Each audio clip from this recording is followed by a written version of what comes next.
fun, right? Well, we're going to start talking about something called iterated integrals. So let's look at the following.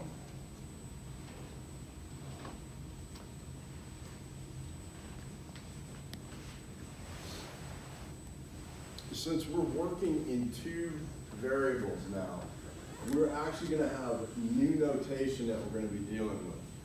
So if we find the integral from h sub 1 of y to h sub 2 of y of the partial derivative with respect to x of xy dx, that should be equal to the original function evaluated here and here. And that means that we're going to take the function and we're going to plug those numbers in. We're going to need to have an x and a y, basically. We're going to have y, and then we're going to have h sub 2 of y, we'll have y, and we'll have h sub 1 of y.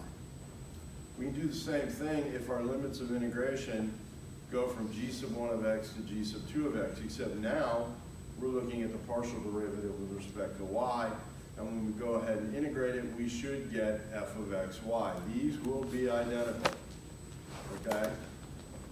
And we go ahead and we evaluate with respect to x. Now, when we do that, note that the variable of integration cannot appear in either limit of integration.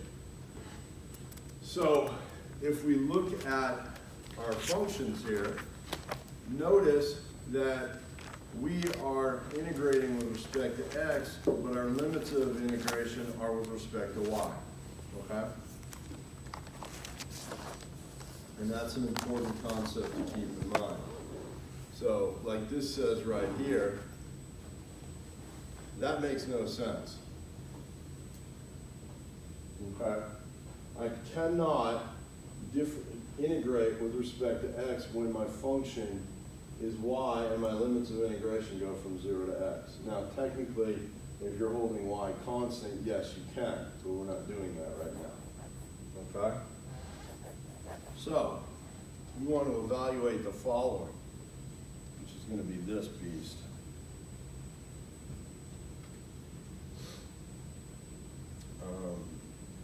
Yeah, there we go, sorry. So we want to integrate this. Notice that we are integrating with respect to y.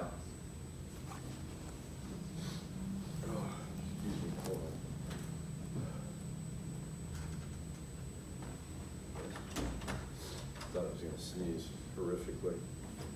Thank goodness that I'm not, at least not at the moment. I swear, I should have stayed home like I said before, but I knew we needed to get through stuff. Okay, so let's go ahead. I want you guys to integrate that. Notice that this is dy, and so you're going to integrate these components with respect to y. So go ahead and do that.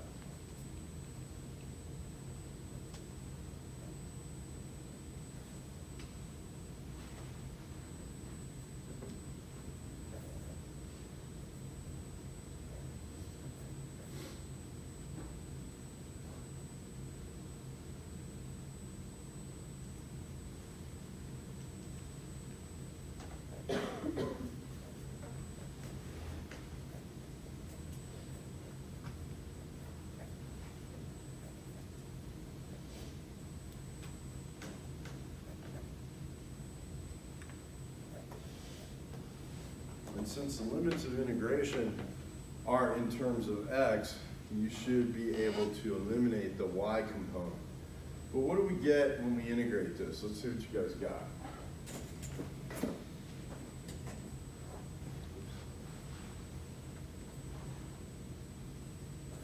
Okay, we're on the right track. That's simply going to be xy squared. Okay.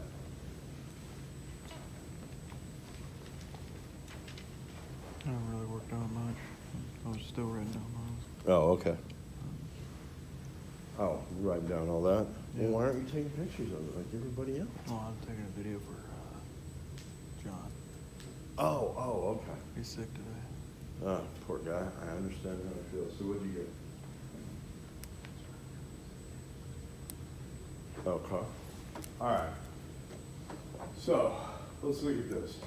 We're going to integrate 2xy with respect to y, which means that this right here is going to be xy squared.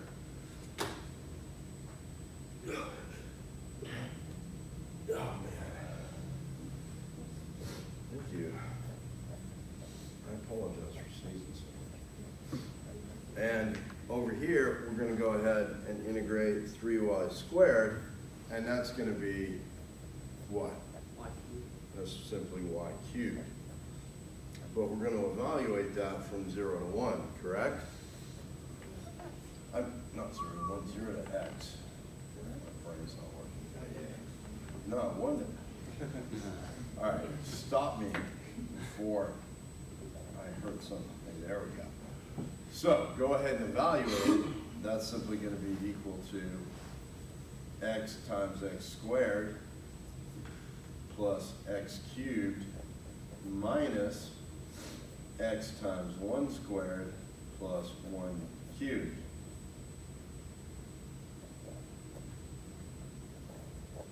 So I have x cubed plus x cubed. That's going to be minus x minus 1. So 2x cubed minus x minus 1. Okay? That wasn't so bad, was it?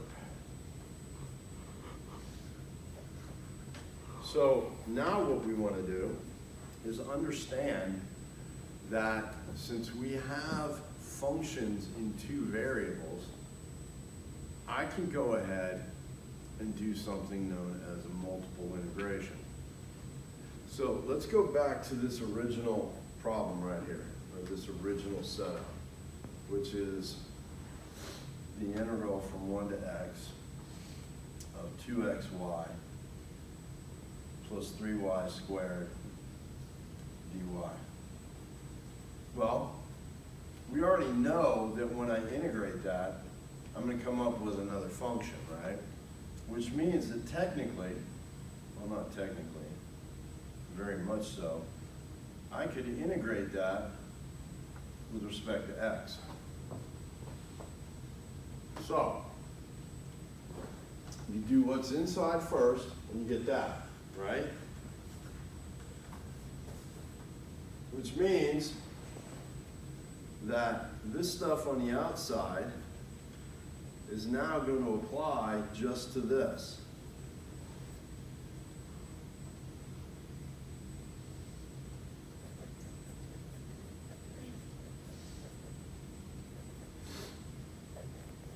And that blue.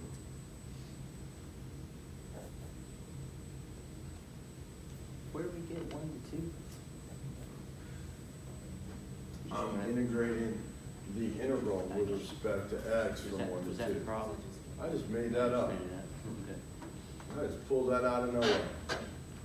Because I want to show you how to do it, and then I'm going to show you why you can do it and what it actually means. So we've done this stuff inside, right? Which is this. Which means that this whole thing is simply the integral from 1 to 2 of 2x cubed minus x minus 1 dx. So then we go ahead and we integrate that. And that's going to be, why? Keep doing it. So we integrate 2x cubed, and when we integrate that, that's going to give us what? 1/2 x to the 4th, right? And then minus 1/2 x squared minus x, and we evaluate from 1 to 2. Which means that we're going to have, actually let's put it down here, 1/2 times 2 to the 4th power minus 1/2 times 2 squared minus 2 minus 1/2 1 to the 4th power minus 1/2 times 1 to the 2nd power minus 1.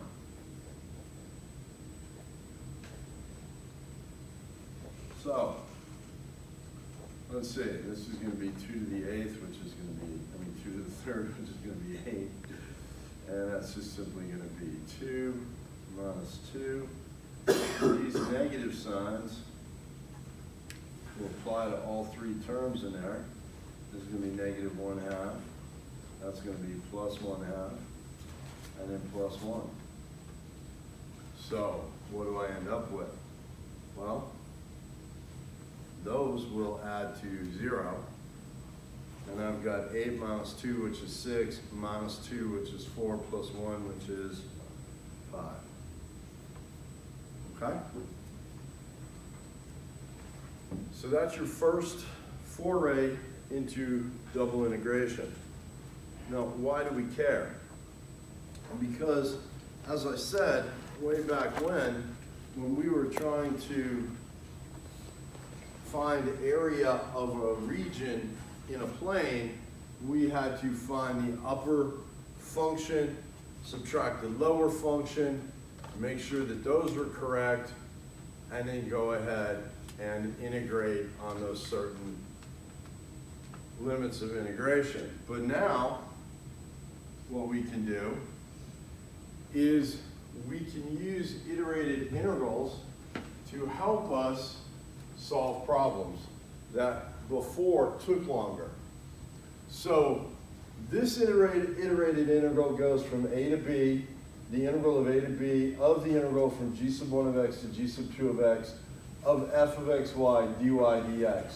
The innermost d is going to be the variable that you integrate with respect to here, okay? And if you do everything correctly, you should only now have x's in your function to integrate with respect to x. But if the dx is on the inside, I'm going to integrate with respect to x using these limits of integration, and then I should have nothing but y's in there, which I will then integrate again with respect to y. The inside limits of integration can be variable. The outside limits of integration must be constant with respect to both variables of integration. They can't change, okay? After performing the inside integration, you obtain a standard definite integral, and the second integration produces a real number. The limits of integration for an iterated integral identify 2 sets of boundary intervals for the variables. Now, when we look at this, you can't see what we're talking about. In example 2, which is this right here, the outside limits indicate that x lies in the interval from 1 to 2, okay, which is what the one we just did, right? Yeah, let me back up for a moment. This right here are the limits of integration with respect to x. And tell you what, let me just go ahead and Control-C, copy this in, and then we'll play around with it.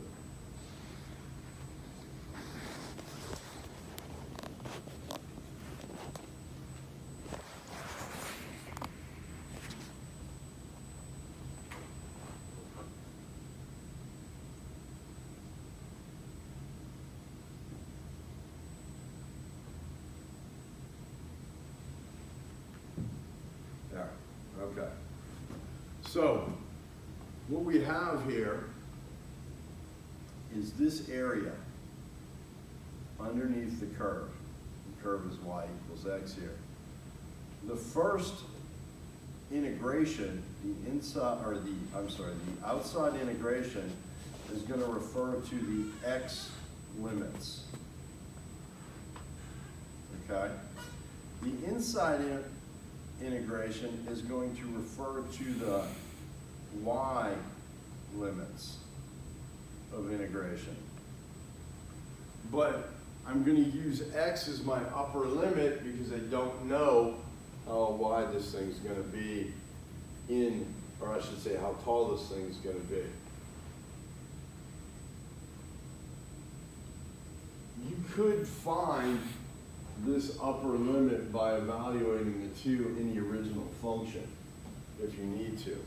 So by doing the 2 integrated integrals, I have now found the area defined by that triangle. Okay? So let's do another one. Area of a plane region. How convenient is that? So we're going to look at this particular problem.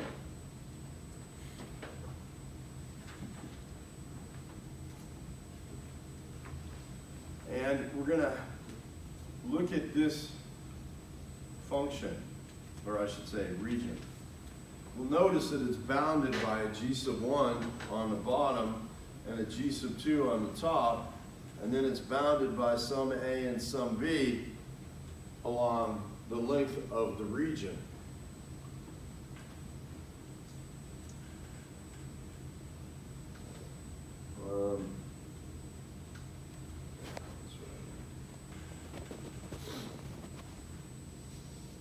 So the area of the region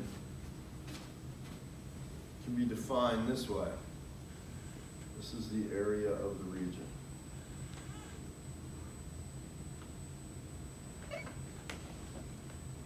I'm going from sum A, that's my lower limit of integration, to sum B, my upper limit of integration of this function up here minus this function down here. Okay? Does everybody follow me on that so far? Now, what am I going to do? Well, I can say that the following is true. I could go ahead and integrate from g sub 1 of x to g sub 2 of x of dy. Okay? And on the outside of that, I'm going to integrate from a to b. Now notice the g sub 1 of x to g sub 2 of x is going to represent my y2 and y1 values, right? Does that make sense? Now, if I integrate from a to b, I'm integrating with respect to x. The cool thing about this is if we look at this, why do I not have a function right here? Well, let me ask you a quick question.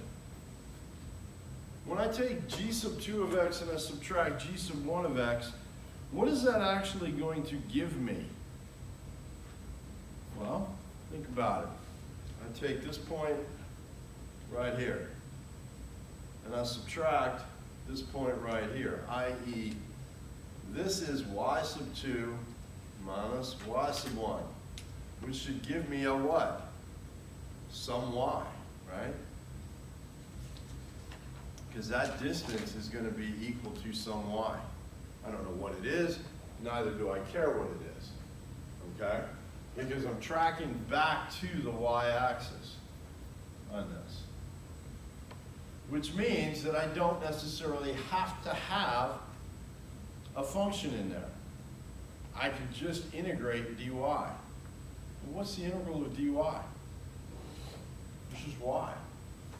So this thing is going to give me the integral from a to b of y evaluated from g sub 1 of x to g sub 2 of x dx. Which means that I'm going to end up with g sub 2 of x minus g sub 1 of x, and I'm going to take the integral from a to b of that.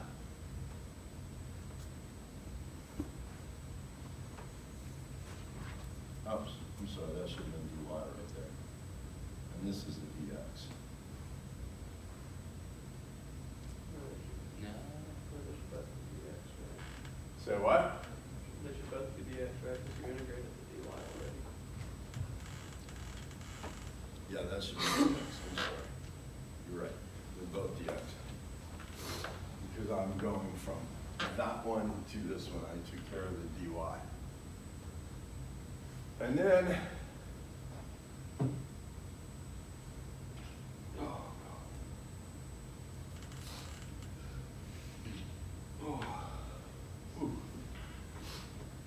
and then if I go ahead and integrate that, I'm just going to have some finite value, right? Because G sub 1, I mean, A and B are going to be finite So here's what you need to know, you need to take away from this.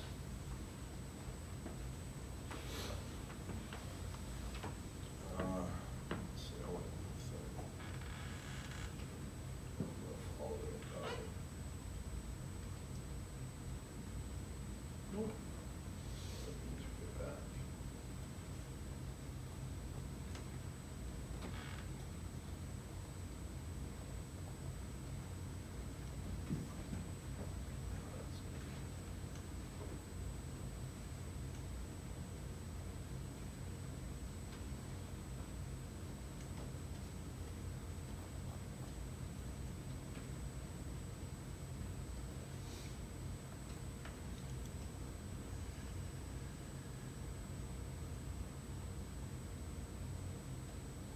Probably be easier if I just wrote it.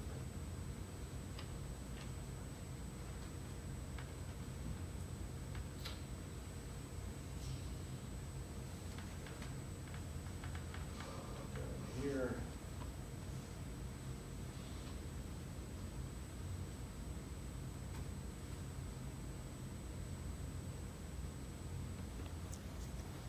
Okay.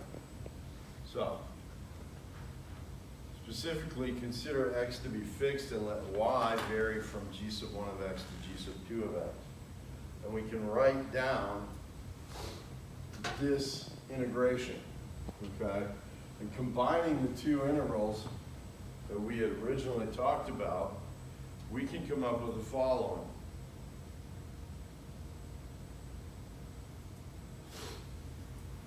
The area of some region in the xy plane is always going to be this, okay?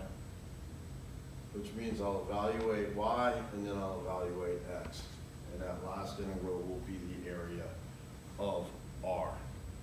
So then what we want to do is go ahead and find the area of some regions.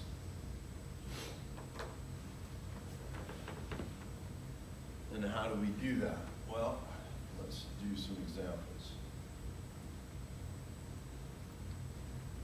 Did you guys get all that? Sorry.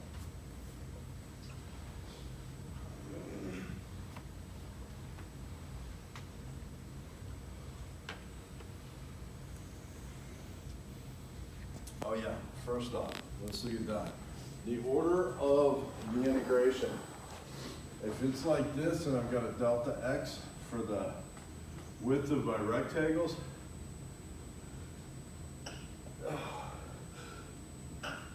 excuse me, the area is always going to be dy and dx, okay? As long as this is a vertical rectangle. And the limits of integration on the outside integral are going to be x equals a to x equals b. Whereas if I have a horizontal area, that's going to be a delta y, that means delta y is going to be on the outside and the delta x will be on the inside. Okay? And I'm still going to be looking at no actual function in there at the moment. We're going to change that. So let's go ahead and find, actually, you know what? Let me bring those in just because it would be good to have.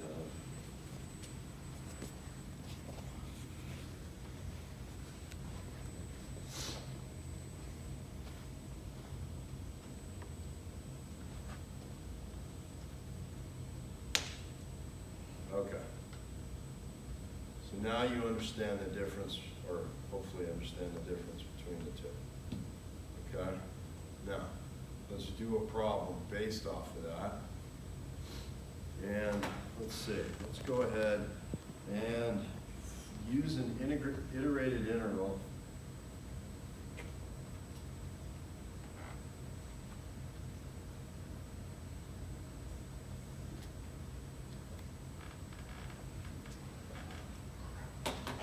Excuse me for just a minute, please.